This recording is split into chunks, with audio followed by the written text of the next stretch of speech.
Hallo, wie wird denn die Zukunft? Ich habe mir überlegt, bevor man jetzt wieder irgendwelche ganz, ganz schlimmen Sachen hier irgendwie zeigt, wir sollten doch eigentlich froh sein. Jeden Tag, den wir älter werden, ist ein Tag weniger, wo wir uns aufregen müssen. Aber leichter gesagt als getan, oder? Also es gibt ja viele Menschen, die gucken sich die Zukunft an und sagen, ach, das wird so oder vielleicht doch ein bisschen anders. Aber ich sag mal so, das ist für mich ganz einfach, weil ich habe mir ein System überlegt. Guck mal. Das ist einer der größten YouTube-Kanäle überhaupt. Der heißt Mr. Beast. Ne? Das hat also irgendetwas mit Bestialischem zu tun. Mr. Beast, also wenn sich jemand schon nach einem Beast nennt. Da war doch was. Moment. King James Bibel. 1611. Beast. Und deswegen habe ich mir den Kanal gar nicht ausgesucht. Aber habe ich mir überlegt, das wäre eine interessante Geschichte. Ich komme auch wirklich sofort zum Thema, gar keine Frage. Da habe ich ja letztes ein ganz, ganz kurzes Video drüber gemacht. Hier ist Weisheit, lass ihm, der Verstand hat, zählen die Nummer des Biestes, denn es ist eine Nummer eines Menschen und seine Nummer ist 666. Das ist jetzt so die ganz freie, aus dem Ärmel herausgeschüttelte Übersetzung. Gut, also dieser Mr. Beast. Wir können es auch mal anders machen. Größte YouTube-Kanäle. So, größte. Ich mache es extra ohne Skript. Die größte YouTube-Kanäle der Welt.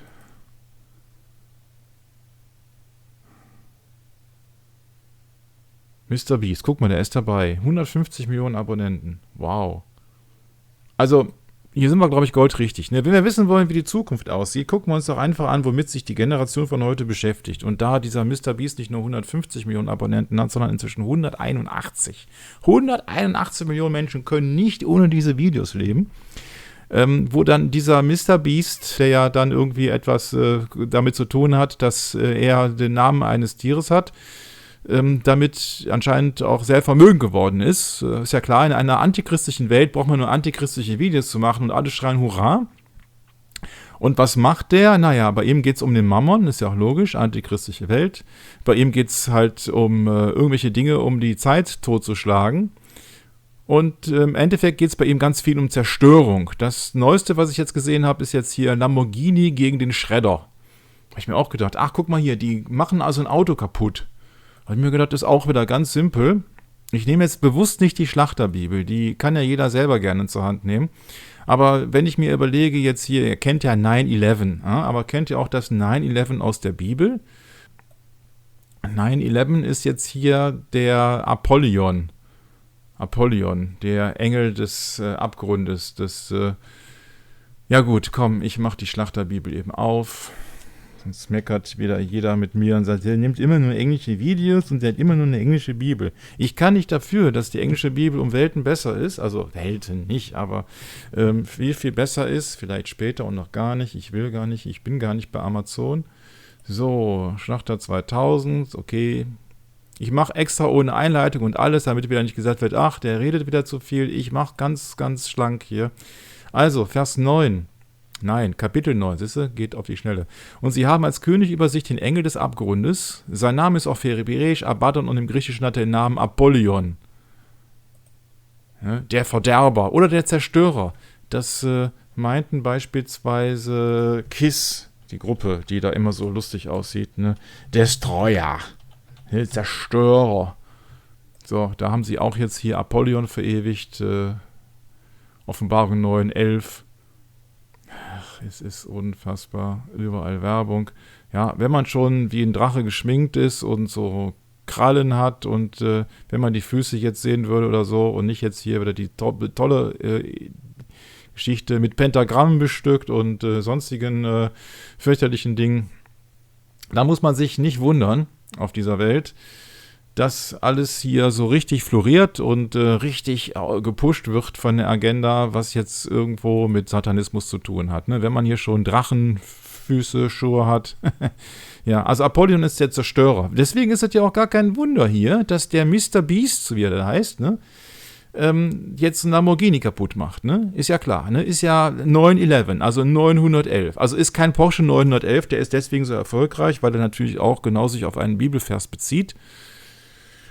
Und nicht die offizielle Geschichte, dass, Peugeot hat sich beschwert, möglicherweise haben die sich beschwert, aber 911 verkauft sich halt blendend, weil 911 halt die Geheimnummer ist für alle Menschen, die Satan dienen. Einer der Nummern, 911, hat also mit der Bibel zu tun, hat eben alles mit der Bibel zu tun, aber es gibt halt niemand zu.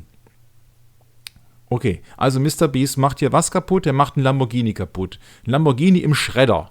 Mir gedacht, okay, das ist eigentlich auch ganz simpel. Lamborghini, kennt jemand diese Autofirma? Also hat wahrscheinlich niemand das Auto. Aus dem ganz einfachen Grunde, weil es halt auch völlig überteuert ist. Sachen, die kaum verkauft werden, sind halt immer teuer. Ich gucke mal, ob ich hier Wikipedia bekomme, weil Wikipedia ist ja unabhängig und vor allen Dingen auch total betraubar. Also ist wieder in Niederländisch reliable, wie heißt denn das deutsche Wort jetzt hier? Vertrauenswürdig, danke. Und dieses Unternehmen hier, der ist ein ehemaliger Treckerhersteller, also Traktor, ne? Also so nicht Bodo mit dem Bagger, ne? Aber Trecker fahren, das ist der Herr Lamborghini, der hat mal irgendwie einen Ferrari gekauft und die Geschichte geht, er wäre mit seiner Kupplung überfordert gewesen oder die Kupplung wäre dauernd kaputt gewesen, dann ist er zu Enzo Ferrari gegangen und der hat ihn also müde angelächelt nach dem Motto, ich baue Sportwagen und du baust Trecker. Und da hat er gesagt, nö, also von dem schnöden Ferrari lasse ich mir nichts erzählen. Ja, ich bin hier immerhin ein Treckerhersteller in Italien, baue meine Dinger selber. Hat er dann auch gemacht.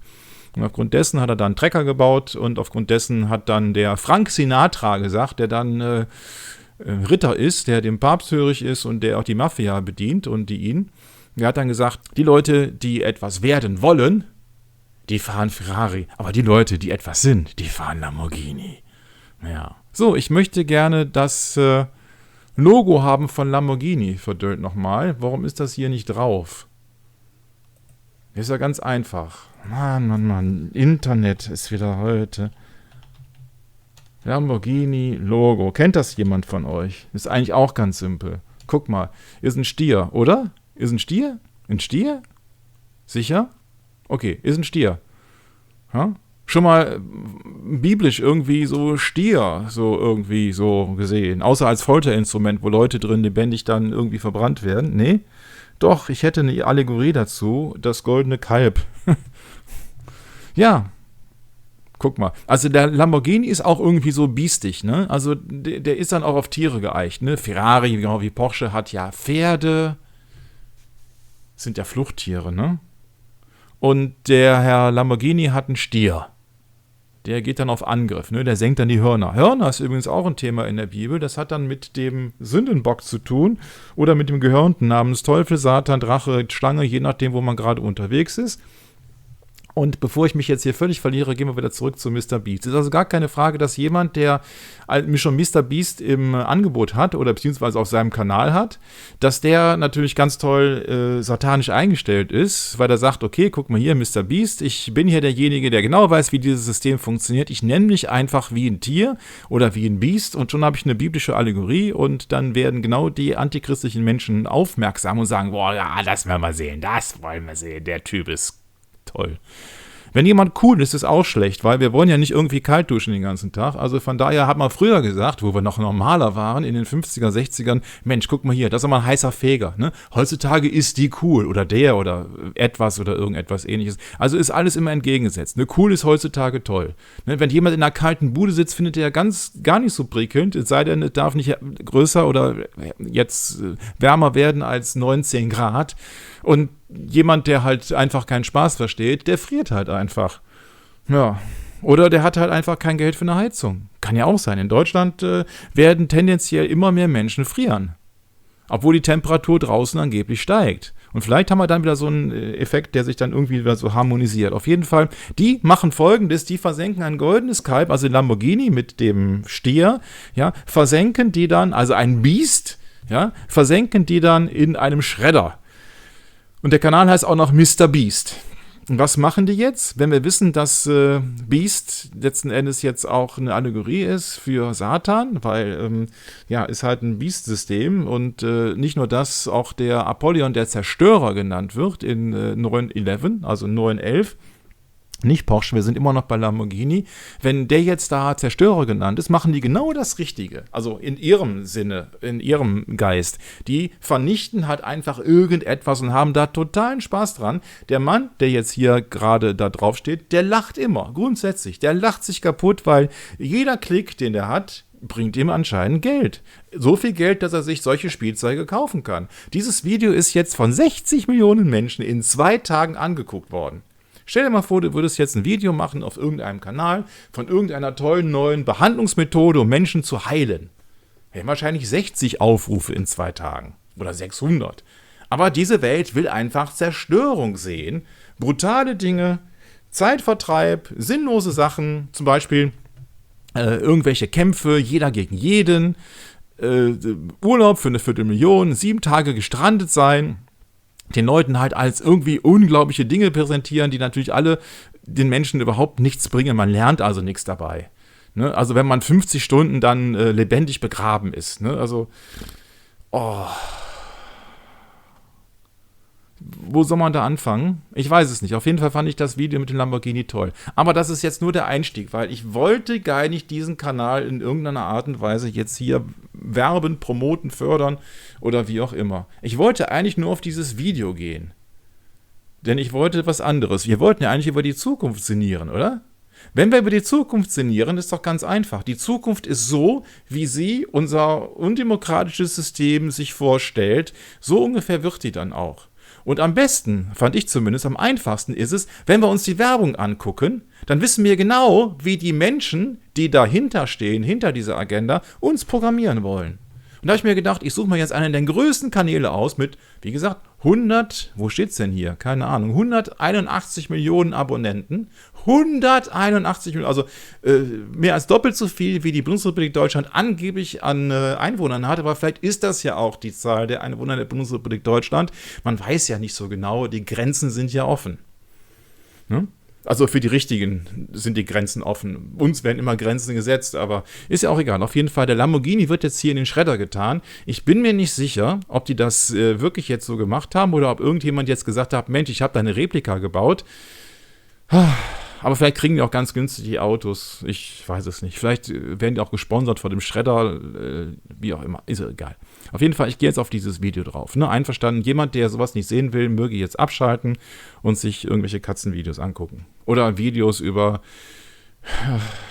Sophia Tomala. Ich weiß es nicht. Auf jeden Fall, guck mal hier. Aber jetzt musst du natürlich das ganze Video gucken, damit du die Sequenz siehst, wie alles zermalmt und geborsten und explodiert. Und ist das nicht einfach Umweltverschmutzung? Aber nee, das bleibt ja alles im Schredder drin. Ist ja auch egal. Auf jeden Fall, du siehst jetzt, was du nicht siehst. Ich mache mal den Ton weg. Geht nur um Zerstörung in dieser Welt. Das wollen die Leute sehen. Panzer. Und wir gucken uns das Video an. Jetzt hier, guck mal, Zug gegen einen Giant Pit. Also genau wie in der Bibel so dieses Bottomless Pit. Ist ja unfassbar, ne? So, und jetzt genau da will ich drauf hinaus. Schon kommt Werbung, ne? TUI, Städtereisen, ne? Am besten nach Paris, wo keiner weiß, was der Eiffelturm überhaupt ist. Ein Freimaurer-Denkmal und gleichzeitig ein Phallus-Symbol und weibliches Symbol. Ne? Von wegen Stadt der Liebe, Stadt der Triebe vielleicht, ne? Aber wir gucken uns jetzt Werbung an. Den Mann kenne ich. Ist das nicht derjenige, dessen Vater ein Nazi gewesen ist? Ist er dann Neonazi? Das ist doch auf jeden Fall der Gouverneur gespielt hat von Kalifornien, ne?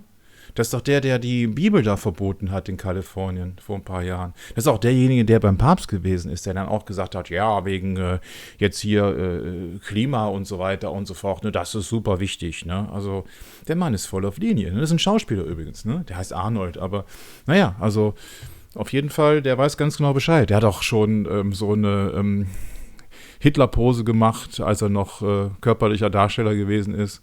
Der ist immer ganz vorne dabei und hat auch so ansonsten in seinem Leben ganz viel erlebt, wird oft sogar als Vorbild gehandelt. Dabei hat er auch seine Frau betrogen und mal irgendwie mit der Hausangestellten da ein Kind gezeugt und so. Also ist auf jeden Fall kein Vorbild, in keinster Weise, aber wird in dieser Welt natürlich als Vorbild gehandelt. Ne? Also wie gesagt, ein Schauspieler, jemand, der Lügen erzählt, der ja auch, dessen Vater Nazi gewesen ist, der mit dem Papst dann halt da knüngelt und dann halt auch schwindelt. Und der wird jetzt hier benutzt von der Firma, die irgendwie so, naja, also irgendwas verkaufen will. Ja? Also von der Firma würde ich schon mal nichts kaufen. 999 ist auch interessant, ne? Nicht 666, wie man es gedacht hätte. 9 ist die Umkehr von 6. Der Mensch und die Tiere, oder die meisten zumindest davon, wurden am 6. Tag geschöpft und 9 ist genau umgekehrt, ist also dann auch eine negative Zahl, meint also dann eben auch den Tod des Menschen. Es gab ja auch mal so ein 9-Euro-Ticket, ne? Aber ist wahrscheinlich nur wieder meine ausufernde Fantasie. Gucken wir uns die nächste Werbung auf diesen unheimlich tollen Kanal an. Jetzt kommt diese Werbung. Bei Lebendig begraben, kommt also dann diese Werbung, okay. Ja, hier muss jetzt schon der Opa das Kind wegbringen, weil beide am Arbeiten sind, klar. Ich überlebte 50 Stunden in der Antarktis. Gucken wir uns da die Werbung an. Aha. Elektroautos, guck mal hier. Das sind doch die, wo man nicht weiß, wie man nachher die ganzen seltenen Werkstoffe dann entsorgen kann, ne? Die dann auch Strom brauchen, den wir dann meistens aus polnischen Kohlekraftwerken da jetzt bekommen, die sich da die Hände reiben, weil sie an uns wieder Geld verdienen, weil wir unsere sauberen Atomkraftwerke abschalten. Wobei Atomstrom eigentlich jetzt nichts anderes ist, als dass man dann wiederum Hitze erzeugt. Aber das wissen ja die meisten wahrscheinlich. Und auch nicht ist denen auch völlig egal. Hauptsache der Strom kommt aus der Steckdose. Manchmal gibt es sogar Führungspersönlichkeiten oder solche, die sich dafür halten, die dann einfach glauben, der Strom hat irgendwie etwas mit Kobolden zu tun. Und da liegen die nicht falsch, weil die Menschen, die das erzählen und die Menschen, die dann auch da wieder schauspielern und lügen, ja, die sind dann selber so, naja, arme Wichte auf jeden Fall. Ne? Also die ganze Geschichte mit dem Elektrogedöns ist die Zukunft. Ne? Die Senioren freuen sich über Elektrofahrräder, die Jungen freuen sich über Elektroroller und die Berufstätigen freuen sich dann über Elektrofahrzeuge, die dann über Nacht aufgeladen werden müssen, aber auch nur, wenn du lieb bist. Weil wenn du nicht lieb bist, kann dir nämlich deine Regierung den Strom abstellen und dann kannst du also weder jetzt dein Elektrofahrrad benutzen, noch irgendwo zu Hause deine Heizung, weil die läuft nämlich auch nur mit Strom, zumindest dein Brenner, und du darfst dann auch nicht Auto fahren. Ja, wo der Strom dann wieder herkommt, das interessiert dann niemanden, aber Strom ist also dann die Zukunft. Ne? Denn damit kann also der Staat oder die Staaten dann alles schön regeln, reglementieren und dann einschränken, sodass dann also der Bürger dann entweder zu Hause sitzen muss, deswegen heißt es ja auch wohnhaft, ne? Kennen wir noch vom Lockdown. Ne? Lockdown heißt ja auch dann, ist dann Schluss und dann wird das Gitter dann hochgefahren oder dann zugefahren. Und diese ganzen Elektroautos sind natürlich viel umweltschädlicher als alles andere. Ne? Denn die wiegen viel mehr, die haben natürlich viel mehr Reifenverschleiß und dann kommt noch damit hinzu, dass man also nicht weiß, wie man dann die Batterien entsorgt und der Strom kommt ja auch nicht aus der Steckdose, sondern halt muss erstmal erzeugt werden. Ne? Von daher können wir dann wieder überlegen, ob wir dann wieder Windkrafträder dann irgendwo bauen, die dann Sondermüll sind, die dann wieder zerschreddert werden müssen, wobei dann wieder Dämpfe entstehen und so weiter und so fort. Also ist dann alles unglaublich toll eingefädelt, nämlich so, dass jeder vom Staat abhängig ist. Wenn wir dann zusätzlich das Bargeld abgeschafft haben, dann darf jeder nur noch Piep sagen und nicht mehr, wenn dann der große Bruder im Fernsehen erscheint. Ansonsten geht es nämlich dann nirgendwo mehr hin in Urlaub, wenn man sich das überhaupt leisten kann. Aber wie gesagt, steht auf einem anderen Blatt. Aber das ist auf jeden Fall die Zukunft. Ne? Hat den jungen Menschen eigentlich schon mal jemand erzählt, dass diese Elektroautos ein ganz alter Hut sind, dass man das schon 100 Jahren gehabt hat? Aber da wollte man erstmal Verbrenner machen, ne? Wollte erstmal Verbrennerautos machen, weil die Ölindustrie war dann so ein bisschen dagegen und vor allen Dingen, dann konnte man erstmal die Menschen so in Sicherheit wiegen. Ne? Jetzt wird das aus dem Hut gezaubert als die neueste Entdeckung und dabei wird es dann so sein, dass die Leute da ganz begeistert auf den Zug umspringen und aufspringen, weil es sind ja alles gute Menschen. Ne? Gutmenschen, die schmeißen Teddybären und die laden dann noch ganz viele Leute ein, schließen dann auch nicht ihre Wohnung ab und wundern sich dann plötzlich, wenn also Besteck fehlt. Ne?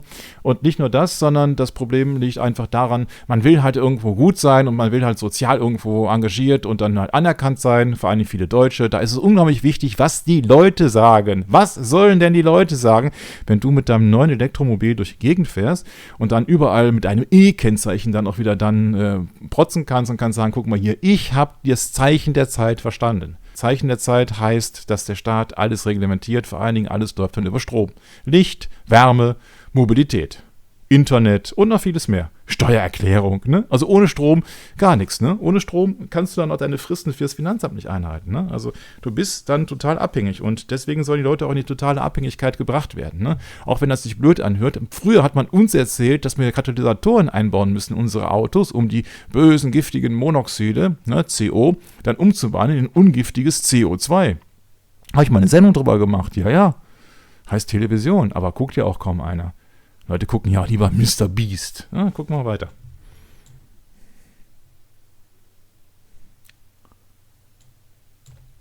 Schon mal aufgefallen, wie viele Autos heutzutage nur noch eckige Kanten haben? Und so richtig so, der geht ja noch, haben so richtig einen bösen Blick, ne? Beispielsweise Lamborghini, ne? So Huracan, oh, der frisst sich gleich auf, ne?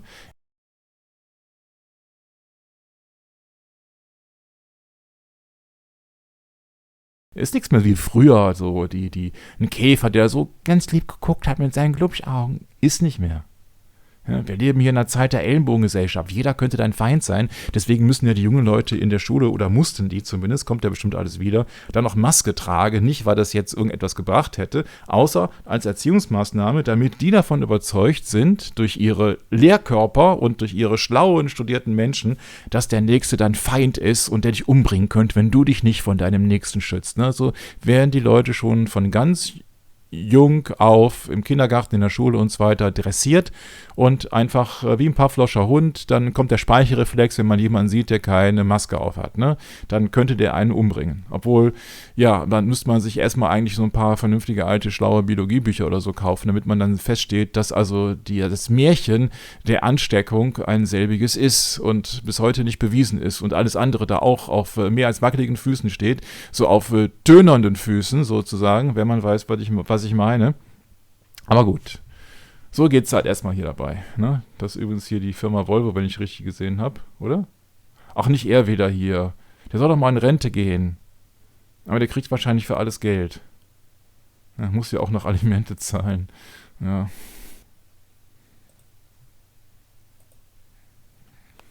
Jetzt kommt hier meine Werbung, die ich letztens aber die Werbung, die ich letztens meinte, jetzt hier von Revolut. Ne, was so die ersten Buchstaben sind von Revolution, also Auflehnung. Der erste, der sich aufgelehnt hat, war übrigens ein Engelswesen, also genauer gesagt ein Cherub, ein ganz, ganz hohes Engelwesen, was eigentlich dann Musik machen sollte, um den Herrn zu preisen und um das Licht zu tragen und alle Welt vom Licht zu berichten. Und Jesus Christus sagt in Johannes 8,12, ich bin das Licht der Welt. Nun redete Jesus wieder zu ihnen und sprach, ich bin das Licht der Welt. Wer mir nachfolgt, wird nicht in der Finsternis wandeln, sondern er wird das Licht des Lebens haben. Ja, und jemand anders, also der Widersacher, Satan heißt immer Widersacher. Gucke ich mir mal eben an. Ach, das steht in der deutschen Bibel gar nicht drin. Ja, deswegen lese ich auch mal die englische Bibel. TT in Jesaja 14,12. Da steht es noch drin. Irgendwann nach dem Wahrheitsministerium steht es wahrscheinlich irgendwann auch nicht mehr da drin, aber noch steht es da drin. Wie bist du vom Himmel gefallen, O Luzifer, Sohn des Morgens?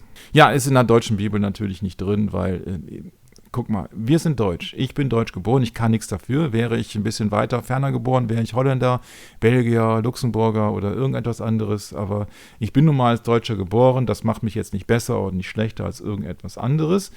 Und wir dürfen nicht alles wissen. Wir dürfen auch nicht alles hinterfragen. Man beschummelt uns schon mit Zahlen aus 1945, ne, in einem ostdeutschen, naja gut, ihr wisst wahrscheinlich, was ich meine. Jesaja 14,12, man beschummelt uns mit allen möglichen Dingen. König von Babel, Bab-El heißt das Tor Gottes oder das Tor der Götter, Bab-El. Da kommen auch die Babys her, also nicht aus Babel, aber so,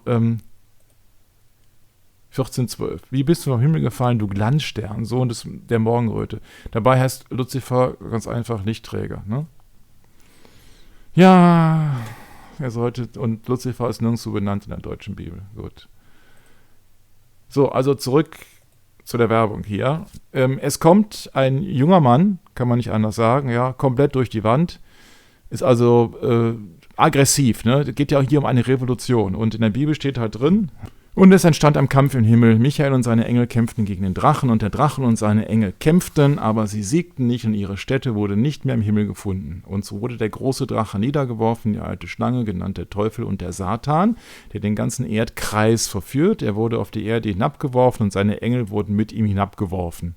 Also, Drache, Schlange, Teufel, Satan, alles genau dasselbe. Satan heißt der Verderber, der Verkläger oder der Widersacher. Und er hat damals die Revolution angezündet im Himmel. Michael und seine Engel kämpften gegen den Drachen und der Drache ist eben der Teufel, beziehungsweise Satan. Also der Engel Michael kämpfte gegen Satan, der den ganzen Erdkreis verführt, ne? Erdkreis, Ökumene, der ganze Erdkreis. Kreis ist übrigens ein zweidimensionales Gebilde, ne?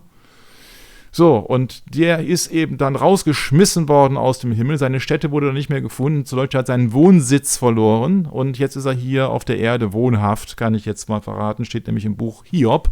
Daher kommt die Hiobsbotschaft. Aber ich gehe mal hier zurück dazu. Ich wollte nur einfach mal sagen, also die erste Geschichte, die wir jetzt hier hatten, ist die Revolution, die im Himmel stattfindet. Was findet jetzt hier für eine Revolution statt? Da kommt ein junger Mann durch die Wand. Der geht durch die Wand. Das heißt, der richtet also erstmal einen Schaden an. Ne? Der kommt also nicht durch die Tür wie der Aufrechte. Der kommt dann nicht durch das Fenster, wie der Dieb in der Bibel.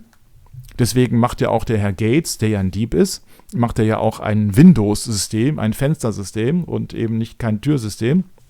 Und der Mann kommt jetzt hier direkt durch die Wand. Der kann also gar nicht abwarten. Sieht das ein bisschen aus wie so ein Globetrotter oder Globetrottel und hat dann jetzt hier so einen Rucksack dabei. Das heißt, der Mann ist also auf der Flucht oder halt einfach im Urlaub und muss nicht arbeiten. Kommt hier durch die Wand, beschädigt also das Eigentum. Die anderen Menschen sitzen hier ganz ordentlich und die Frau versucht irgendwie jetzt hier ihren Lebensunterhalt zu verdienen. Unter Umständen sind das hier auch noch Orangen. Dann würde ich ja wieder grinsen, aber dafür müsstet ihr dann meine englische Sendung kennen.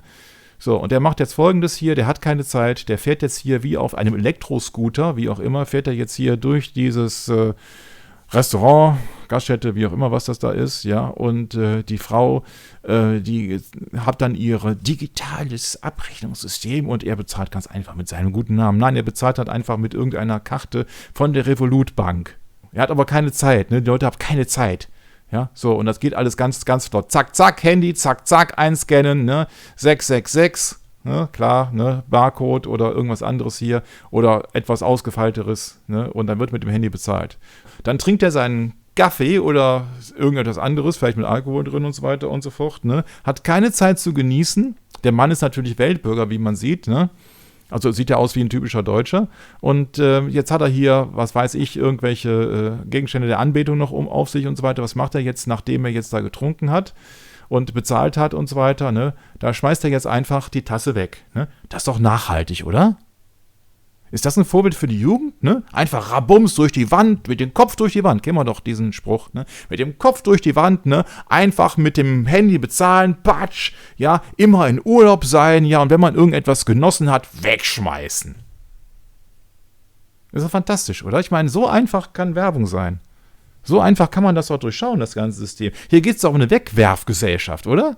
Uns wird da beigebracht, also den jungen Menschen wird beigebracht, ein Modewort zu kreieren, Nachhaltigkeit, ne, weil dafür sollen die Leute ja auch ein Elektroauto kaufen. Ja, dabei ist mein 30 Jahre altes Auto mit Katalysator und so weiter und so fort und ich fahre auch ganz wenig, ja, viel mehr umweltfreundlich als ein Elektroauto, ein neues Fahrzeug, wo dann wieder alles Mögliche dann für gemacht, gepresst, gemacht und so weiter und so weiter, ist auch egal. Ne? Ist nicht egal, aber ist, wie gesagt, kann man den jungen Menschen immer erklären. Also ich halte ja nichts von Wahlen und ich glaube auch nicht, dass die ordentlich stattfinden, ne? Weil ich kenne Leute, die auf kommunaler Basis jetzt da als Wahlbeobachter sitzen. Ich frage mich dann halt einfach nur, wenn da jetzt auf kommunaler Ebene dann Wahlbeobachter sitzen, wo sitzen denn dann Leute, wenn die ganzen Geschichten in den Computer gehen? Wer sitzt denn an einem Computer? Sitzt da eine künstliche Intelligenz, die sagt, ach, warte mal, die Zahl ist aber doof, die mag ich gar nicht. Ja, sitzt da jemand in Berlin? Beim Infras-Institut? Die sind natürlich alle unabhängig, ne? Hat man ja gesehen in der großen Krise 2019, wie unabhängig alles ist. Deswegen glaube ich nicht an irgendwelche Wahlen. Wie sagte Stalin schon, mir ist es egal, wer irgendetwas wählt, so sinngemäß, ne, mir ist nur wichtig, wer die Stimmen auszählt. Und plötzlich tauchen dann irgendwelche tausende Briefe aus irgendwelchen senilen Ecken auf. Ja? Die tauchen dann auf, dann sind dann irgendwelche Drückerbanden, wollte ich schon sagen, in Seniorenheimen unterwegs oder so und plötzlich hat man dann wieder das große C, ne? Also so wie 1019, also so ungefähr, ne? Hat man wieder die Papstpartei, ne? Deswegen hat man auch die Farbe Schwarz, ne? Schwarz ist das Gegenteil von Licht, also das Gegenteil von Jesus Christus, ne? Diese Partei kann also gar nicht christlich sein, sonst hätte sie nicht schwarz, aber gut.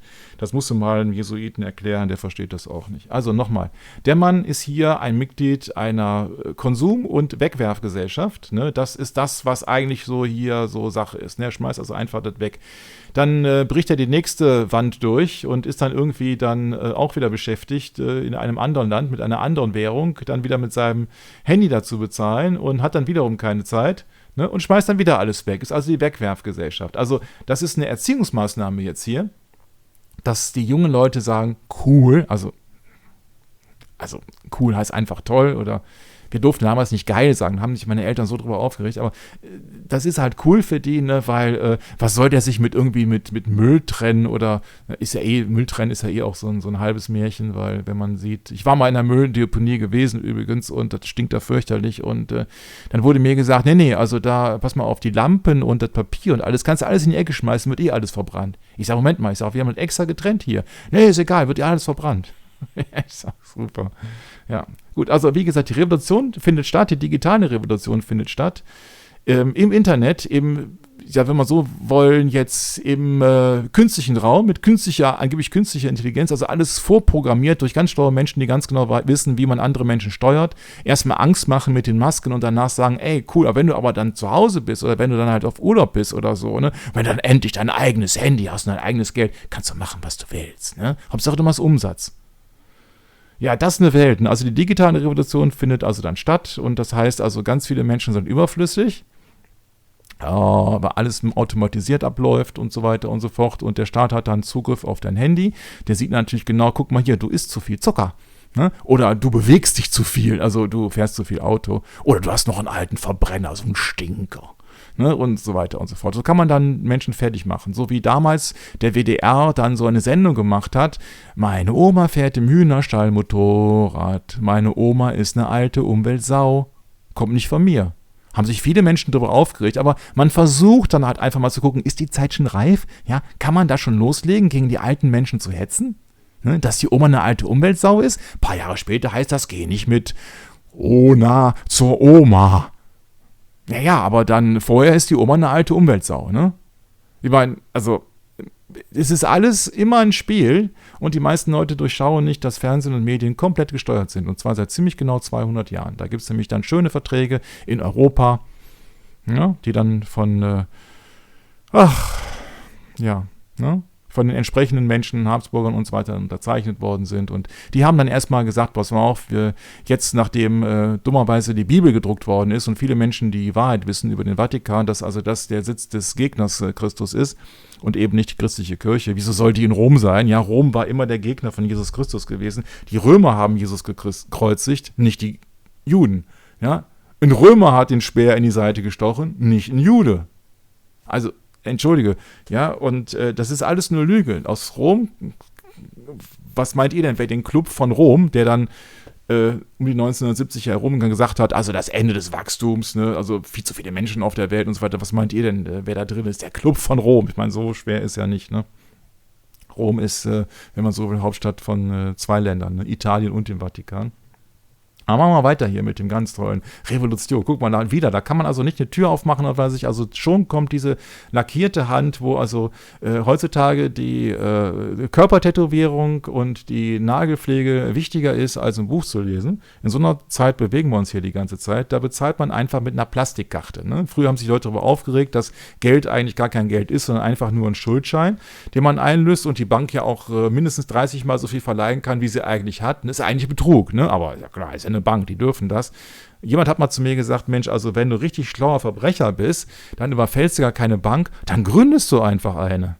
Da haben sich ein paar Menschen überlegt, haben dann nachher gesagt, wir gründen einfach eine Bank für internationale Zusammenarbeit, International Settlement, ja, und die überwacht dann alle anderen Zentralbanken und niemand kann mehr ausscheren, weil das ja alles vereinheitlicht, ne?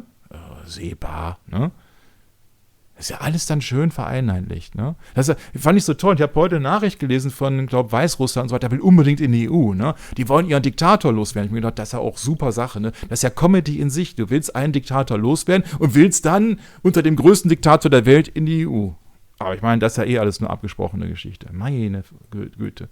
Ich kann mich da nur drüber aufregen, aber interessant finde ich halt, wenn man sich die Werbung anguckt, die also genau auf solchen Kanälen geschaltet wird oder auf den meisten Kanälen geschaltet wird, die die meisten Zuschauer haben und du kannst davon ausgehen, oder Sie können davon ausgehen, wir können davon ausgehen, dass ein Kanal wie MrBeast mit 181 Millionen Zuschauern mit deren Inhalt, ich wollte schon Content sagen, aber ich bin ja noch Deutscher, tatsächlich jüngere Leute eher erreicht als die 60-Jährigen. Mann, bin ich schon alt, meine Güte. So, jetzt geht diese Werbung zu Ende. Guck mal, 0 Euro Kontoführungsgebühren. Ich weiß noch ganz genau, wie dann plötzlich in den 90ern oder so die Szene kam, dass man also dann plötzlich einen Fiat kaufen konnte mit 0 Euro Anzahlung und den einfach so abstottern konnte mit 0% Zinsen. Ich habe mir auch gedacht, Mann, also wenn ich heutzutage noch ein Auto bar bezahle, dann muss ich ja doof sein. Also geht alles darum, den Leuten auch dann beizubringen, nicht mit Geld umzugehen und nicht zu sparen, lohnt sich nicht. Ja, lebe hier und jetzt. Heute habe ich noch jemanden gehört, der zu mir gesagt hat, ja, du sollst eigentlich jeden Tag so leben, als wenn es dein letzter wäre. Ich habe mir auch gedacht, klar, der ist im antichristlichen Geist unterwegs. Für den gibt es kein zweites Leben. Der hat keinen zweiten Versuch. Der hat einmal dieses Leben und deswegen sagt er, ich will hier vollen Zügen genießen und was nach mir ist, interessiert ihn nicht. Nach mir kann die Sinnflut sein, aber dann hat er sich auch getäuscht, weil Gott hat versprochen, es kommt nie wieder eine. Also der Spruch, nach mir die Sinnflut, ist wiederum antibiblisch. Das ist immer das Problem, wenn man mit Leuten zu tun hat, die einfach keine Bibel lesen.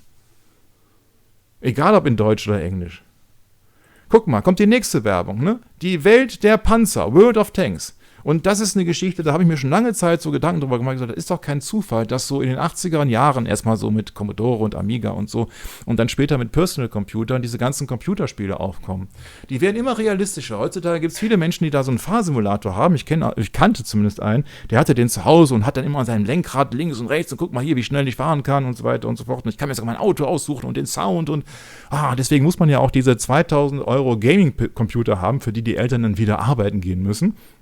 Als junger Mensch. Und dann hast du halt nachher dein realistisches Spiel, wo du deine Aggression abbauen kannst. Ne? Aber bitte nicht so wie damals mit dieser ganzen Geschichte in Winningen, ja, wo dann angeblich ein Videospiel dafür schuld war, dass ein junger Schüler mit seiner Waffe dann, ich weiß nicht, wie viele Menschen umgebracht hat und der dann später, ohne dass er einen Pup sagen konnte, auf dem Parkplatz erschossen wurde. Wenn man die Geschichte glaubt, ja, dann glaubt man auch alles andere. Aber Videospiele haben meiner Meinung nach einen erzieherischen Anspruch.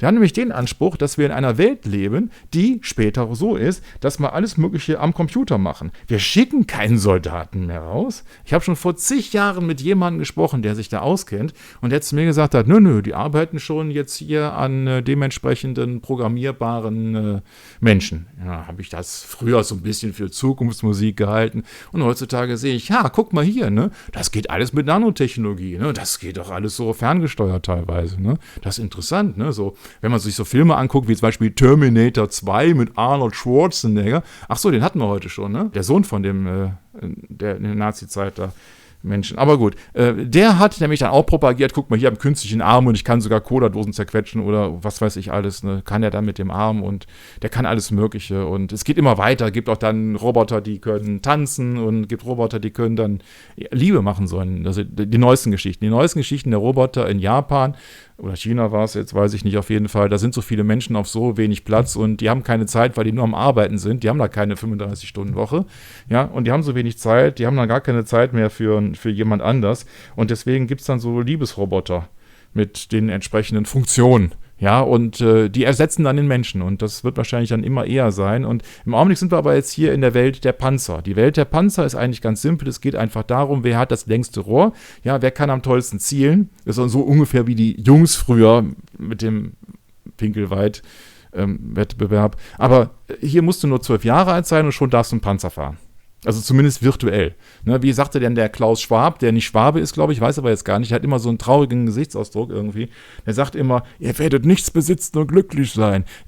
Viele Menschen kann man damit glücklich machen, indem man ihnen einen Game-Computer kauft oder wahrscheinlich wird er vom Staat noch gesponsert, weil ohne Computer kann ja keiner mehr leben, weil ist ja alles nur noch digital, digitale Welt, digitale Revolution, digital bezahlst du, digital lebst du, digital stirbst du wahrscheinlich. Auf jeden Fall hast du dann hier einen großen, tollen Gaming-Computer, mit dem du eins machen kannst. Du kannst dann dir eine virtuelle Realität schaffen. Du kannst endlich die Freundin haben und den Freund haben, den du immer haben wolltest. Du kannst auch dann der Superheld sein, den du immer sein wolltest. Ich hatte damals ein großes Poster zu Hause, aber heutzutage geht das alles virtuell. Und vor allen Dingen kannst du eins machen, du kannst deine Aggressionen abbauen und du kannst nachher damit angeben und kannst sagen, ich habe den größten Score gemacht. Früher hat man gedacht, jemand meinte damit jetzt irgendwie so einen Geldautomaten. Ja, oder aber so Flipper. Aber Flipper kennen die gar nicht mehr. Für die muss alles knallen und da müssen also irgendwelche Leute übersterben, am besten noch realistisch mit Blut und irgendwelchen Geräuschen.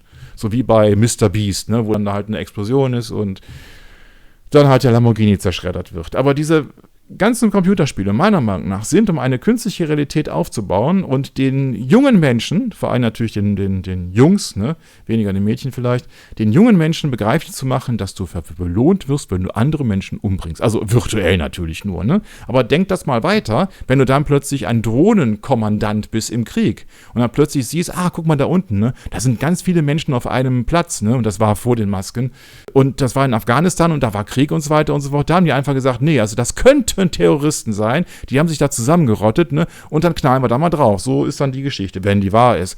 Und nachher hat man festgestellt, oh, das war eine Hochzeitsgesellschaft. Dann hat man dann irgendwie es sind ja keine US-Bürger, die US-Bürger sind ja Millionen wert, ne? Waren ja dann in Anführungsstrichen nur Afghanen, also jetzt nicht die Hunde, sondern halt einfach ganz normale Zivilbevölkerung, die eine schöne Hochzeit feiern wollten, ja? Unbehelligt von den Amerikanern.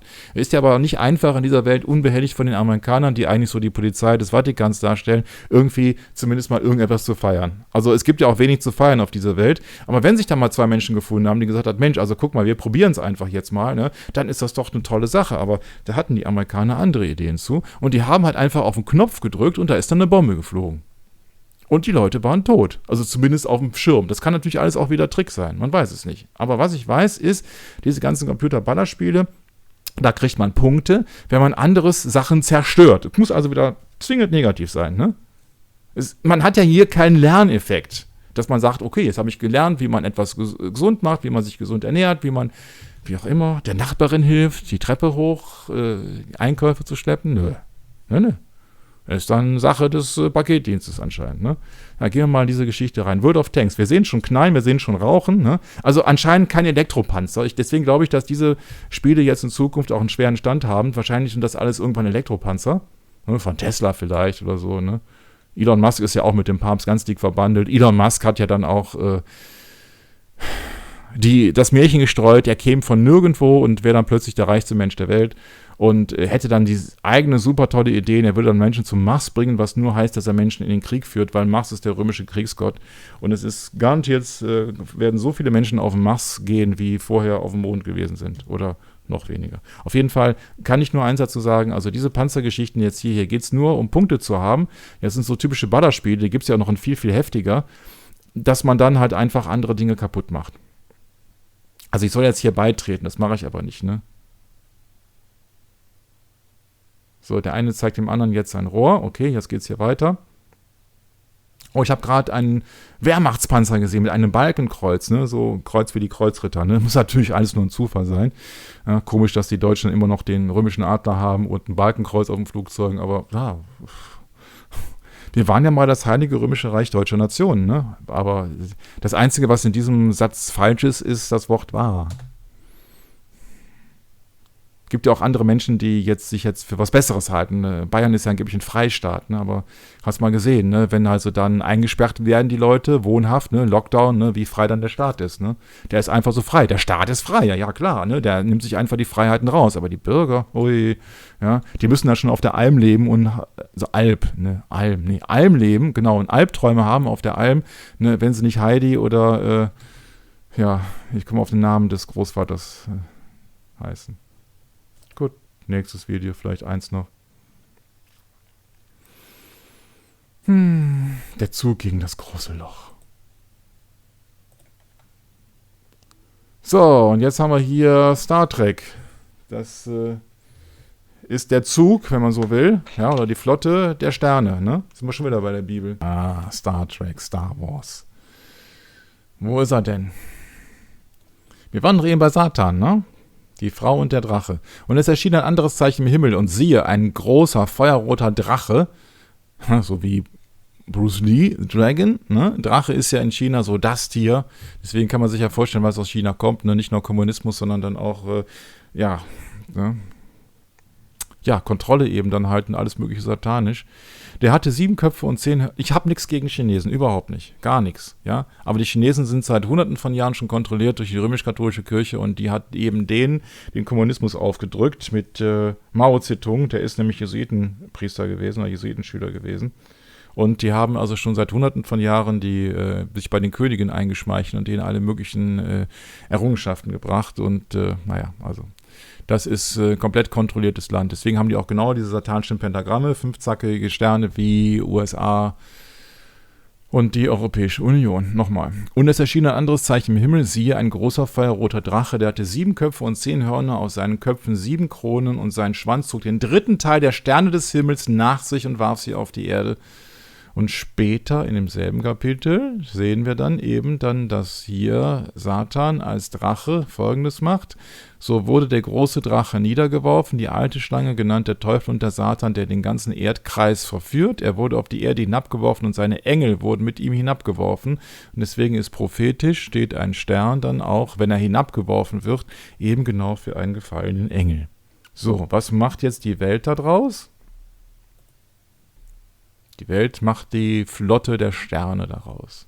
Die natürlich jetzt wieder Folgendes macht, das geht jetzt hier um feindliche Geschichten, du kriegst dann wieder irgendeinen Score oder sowas. Hier hast du schon ein Chevron hier, das ist auch ein satanisches Abzeichen, das ist eine umgedrehte 5, ein V, ja, römisch V. Ich kann nichts dafür, wenn Leute Citroën fahren. Citroën baut bestimmt tolle Autos. Aber du bist in dieser Welt nur erfolgreich, wenn du die entsprechenden Symbole benutzt. Ne? Wenn du einen 911er fährst oder wenn du halt jetzt hier ein Citroën hast, die Toyota-Fahrer sind nicht besser dran, weil die haben dann einen Saturn im Logo drin. Diese ganze Welt ist einfach so. So, wir sehen, hier geht es also nicht um irgendwelche diplomatischen Beziehungen oder um lecker essen zu gehen. Hier geht es nur um Zerstörung und um Gewinnen. Ne? Jeder gegen jeden. Ne? Sogar im Computer. Muss man erstmal das Schiff reparieren. Ne? Kann man sich auch mal überlegen, warum die Dinger dann Schiffe heißen. Ne? Raumschiff. Ne? Wenn du in der Bibel dann lesen würdest du sehen, dass es da Wasser über den Himmel gibt. Aber naja, wer liest schon die Bibel?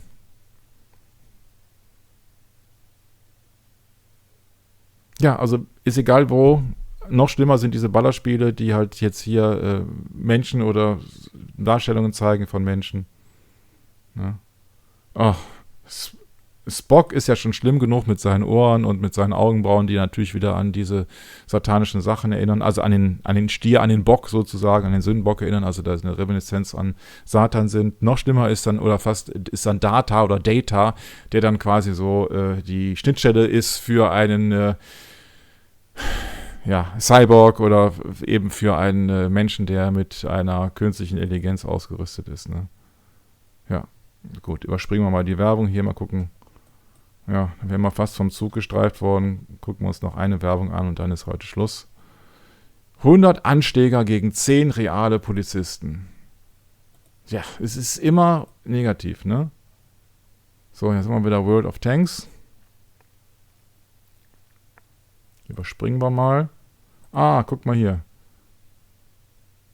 Das ist ja auch wieder jetzt virtuell, ne? Also mit sowas werden die Menschen beschäftigt. Andere Menschen verdienen da sogar ihr Geld mit. Unfassbar, ne? Ja, und da siehst du auch, wie das hier läuft. Das ist ungefähr diese Duplikation, die jetzt auch hier der Herr der Ringe gemacht hat. Die haben da einfach Leute reinkopiert. Also der Herr der Ringe, das ist ein Film, der mit Darstellern aufwartet, die es gar nicht gibt. Das ist alles Computer. CGI. Ist ja so wie die Mondlandung, ne? Also hatten die damals noch nicht, deswegen hat es ja auch nicht funktioniert. Aber naja gut, also ich will es nur einfach sagen, also die Darstellungen werden dann immer raffinierter und ausgefeilter, dass man später dann, wenn man mal jetzt so weiterdenken, wie jetzt die Entwicklung ist, ne? Also ich kann mich daran erinnern, dass ich so meinen ersten Computer Ende der 80er Jahre gekauft habe. Das ist so ein Commodore PC1 gewesen oder so. Ich hatte einen C64 auch Ende der 80er. Wenn wir uns das mal überlegen, wie realistisch die ganzen Sachen geworden sind, da müssen wir nur vielleicht knappe 10 Jahre warten. Dann hat jeder zu Hause einen 30-Zoll-Bildschirm und dann eine riesen Auflösung, eine wahnsinnig teure Grafikkarte, wahrscheinlich dann auch für 0 € Anzahlung oder so. und kann dann also virtuell dann da sitzen, währenddessen dann draußen die nächste tödlichste Pandemie aller Zeiten läuft. Ist ja dann wohnhaft, ne? Und dann gibt es garantiert auch genug Menschen, ich meine das jetzt nicht lustig, da gibt es bestimmt auch genug Menschen, dass die, wenn du denen den Strom abstellst, Selbstmord begehen, weil die plötzlich ohne ihren Fernseher und ohne ihren Computer nicht mehr leben können. Die sind so abhängig, die können nicht mehr leben. Die sind so darauf gedrillt von dem System, einfach nur mit Strom überleben zu können. Ne? Früher war es so, da hat man mit Strom getötet, heutzutage brauchen die Leute Strom zum Leben. Nicht den Strom des Lebens in der Bibel, das ist auch etwas anderes, ist ein Fluss oder Wasser an sich, sondern geht doch einfach darum, dass diese Menschen heutzutage in eine Technokratur aufwachsen, ohne dessen sich bewusst zu sein. Früher hatten wir Kassettenrekorder, waren froh, wenn der Moderator mal die Klappe gehalten hat, aber mal ein Lied aufnehmen konnten. Heutzutage ist alles digital, heutzutage ist alles Wegwerfprodukt. Haben wir gesehen bei Revolut. Und wenn jetzt Menschen da sind, die damit aufgewachsen sind, dass man ein Smartphone hat, so ein Hoverboard oder so ein Elektroscooter oder wie auch immer, die können sich ein Leben ohne Strom und ein Leben ohne Smartphone nicht mehr vorstellen. Das ist bei denen ganz normal. Ich kenne ja schon, 95% der älteren Leute, die können ohne Fernseher nicht leben. Die haben ganz wenig soziale Kontakte und den ganzen Tag oder oft läuft also der Fernseher. Musik könnte ich ja noch verstehen, aber Fernsehen, wo ich mich darauf konzentrieren muss, habe ich nichts zu tun oder wie? Aber die haben nichts zu tun.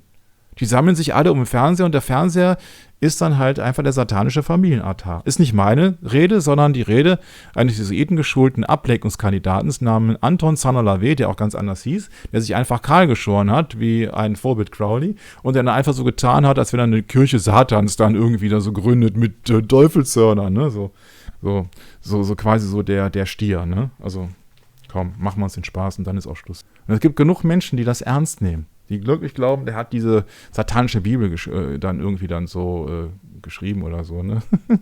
Ja, es hat eines ein Schauspieler, ne? Der ist schlechter bezahlt als der Herr Schwarzenegger, aber naja, gut. Ich suche immer noch, wo er mit seinem Bild da, wo er die Teufelshörner hier oder das ist auch nicht so richtig, aber irgendwo gibt es von denen so richtig lustige Bilder, so, guck mal hier, so, ne, so Kinderschreck oder so, ne.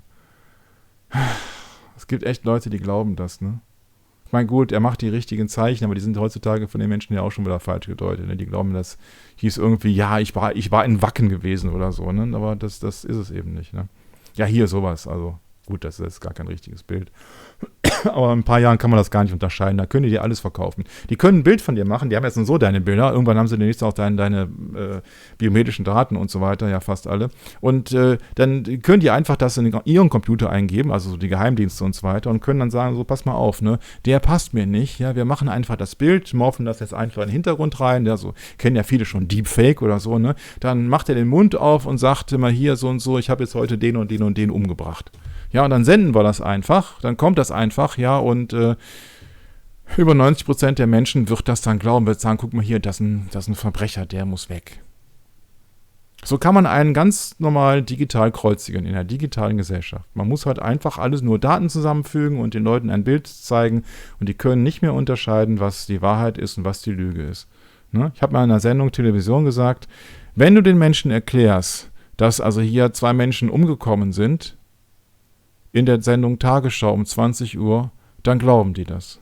Wenn du denen das erklärst um 20:15 Uhr im Tatort, dann glauben die das nicht, weil die wissen ja durch ihre Programmierung, die haben sich ja das Programm ausgesucht, das ist jetzt ein Krimi, das ist nicht ernst. Jetzt stell dir mal vor, der Sender würde jetzt die 2, wenn es die geben würde, Filmrollen vertauschen und dann würde halt für 15 Minuten der Tatort laufen um 20 Uhr. Die Leute würden das wahrscheinlich dann eher glauben und sagen, das ist ja gar kein Film, das ist bestimmt die Tagesschau jetzt, ne? So programmiert sind die Menschen mit dem Fernseher. So, ist jetzt mittlerweile wieder nach 12. Ich habe noch ganz viele Sachen zu tun.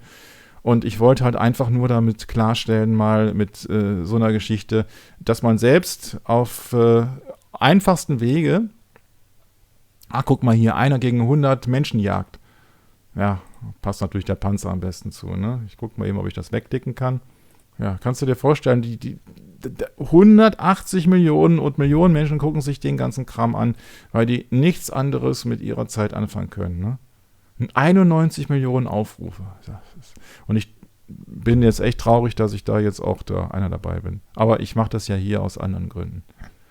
Ne? Ich habe einen wirklichen Attentäter bezahlt, um mich umzubringen. Also es ist alles immer negativ hier. Ach, die hat jetzt, das ist auch nur Käse, ne? Okay, gut. Also bevor wir jetzt hier irgendwie nur schlechte Sachen haben, ich wollte euch halt einfach nur mal zeigen, so kann man das also hier mit einfachsten Mitteln machen. Das ist das, was die Werbung euch suggeriert, das ist das, wo die Reise hingeht. Alles wird digital und digital können die dann halt aus jedem irgendwie so einen Avatar machen anscheinend oder jetzt eine digitale Identität. Und wenn du halt einfach deinen Mund so weit aufmachst, deine Klappe zu weit aufreißt oder irgendetwas machst, was der Regierung nicht gefällt, so wie in China, dann kriegst du halt einfach Strafpunkte oder du kommst halt einfach an dein Konto nicht dran oder du darfst halt einfach nicht Auto fahren oder du kriegst den Strom abgestellt. Schöne neue Welt. Und wer das wusste, das sind die ganzen Leute aus dem Geheimdienst, ne? So zum Beispiel der Eric Arthur Blair, besser bekannt unter dem Pseudonym George Orwell. Jeder, der unter Pseudonym schreibt, der ist ja auch wieder nicht so richtig ehrlich, ne? Aber die wussten das alle schon, wie man das am besten macht. Du musst die Menschen dazu bringen, ihre Freiheiten aufzugeben. Und ich glaube, Thomas Jefferson war das, der ist auch nicht ganz, also es gibt ja keinen Politiker, der sauber ist, der mal gesagt hat, wer seine Freiheit für Sicherheit aufgibt, wird am Ende beides verlieren. Und nicht nur das, die Bibel sagt uns ganz genau, welches System uns erwartet. Und die sagt uns ganz genau, dass der einzige Ausweg aus dieser ganzen Geschichte ist, uns mental frei zu machen. Dann dürfen wir aber auch keine Drogen nehmen, uns auch nicht zu irgendwelchen anderen Medikationen in irgendeiner Art und Weise da jetzt überzeugen lassen, sondern wir müssen einfach unser Ding machen. Und dann sehen wir uns dann irgendwann wieder. Und zwar nicht im virtuellen Raum, sondern in der richtigen, wahren Welt, wo es dann eben kein Mord, kein Totschlag, keine Sünde und kein Hass mehr gibt. Und das ist dann die wahre Welt und nicht diese Matrix, die uns da draußen als wahr verkauft wird. Das ist die völlige Illusion, die uns die ganze Zeit verkauft wird. Und im letzten Buch der Bibel, in den letzten 2 Versen, da hat Jesus Christus versprochen, dass er wiederkommt. Er spricht, der dies bezeugt, ja, ich komme bald. Amen. Ja, komm, Herr Jesus. Die Gnade unseres Herrn Christus sei mit euch allen. Amen.